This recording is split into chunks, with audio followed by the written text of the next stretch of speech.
Time for today's Read Aloud. Front cover, back cover, spine, pages, and the title page. The Art Lesson by Tommy De Paola. Tommy knew he wanted to be an artist when he grew up. He drew pictures everywhere he went. It was his favorite thing to do. His friends had favorite things to do too. Jack collected all kinds of turtles. Herbie made huge cities in his sandbox. Jenny, Tommy's best friend, could do cartwheels and stand on her head. But Tommy drew and drew and drew.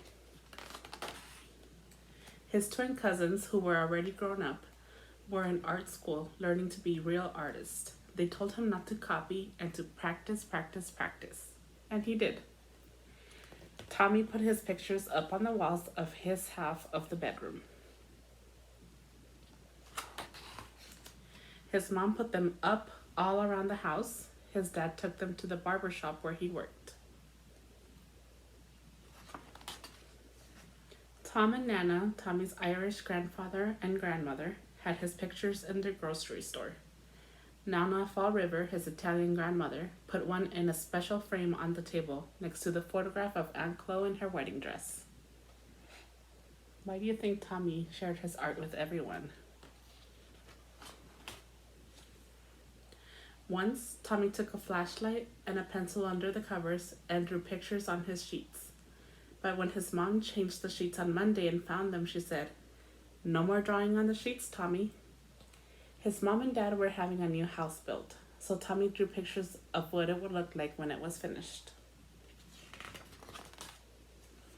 When the walls were up, one of the carpenters gave Tommy a piece of bright blue chalk. Tommy took the chalk and drew beautiful pictures all over the unfinished walls. But when the painters came, his dad said, "That's it, Tommy. No more drawing on the walls." Tommy couldn't wait to go to kindergarten. His brother Joe told him there was a real art teacher who came to the school to give art lessons. "Oh, you won't have your art lessons until next year," said Miss Bird. "But we are going to paint pictures tomorrow." It wasn't much fun. The paint was awful and the paper got all wrinkly. Miss Bird made the paint by pouring different colored powders into different jars and mixing them with water. The paint didn't stick to the paper very well, and it cracked. If it was windy when Tommy carried his picture home, the paint blew right off the paper. "At least you get more than one piece of paper in kindergarten," his brother Joe said. "When the art teacher comes, you only get one piece." Poor Tommy. How do you think he felt after this awful art class?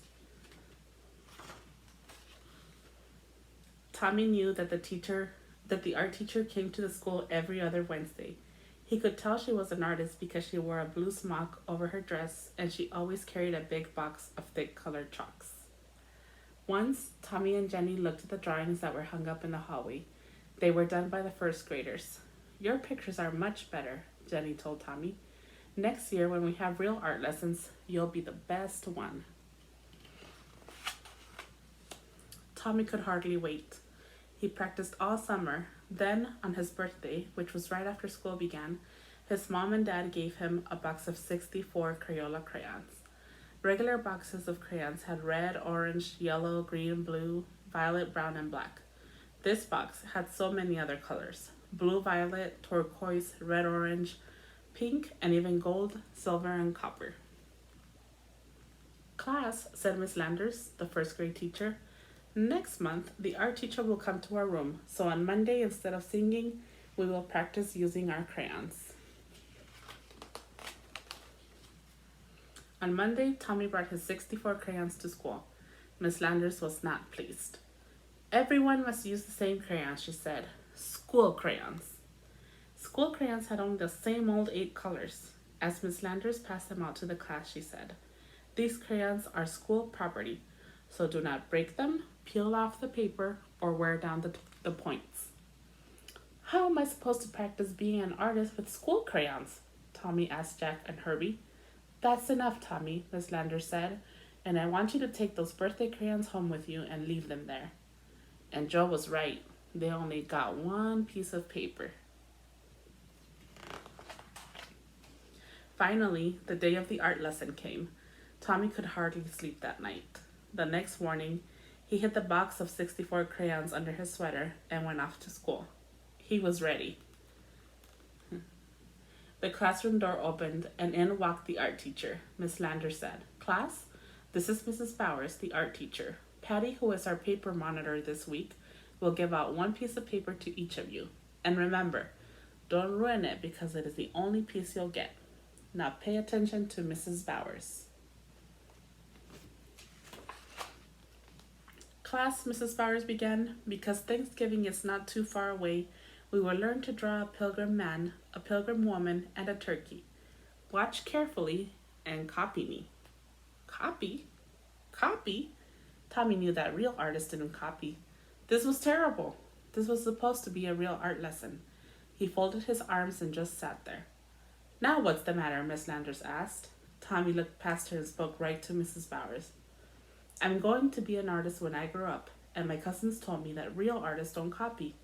And besides, Miss Landers won't let me use my own 64 Crayola crayons."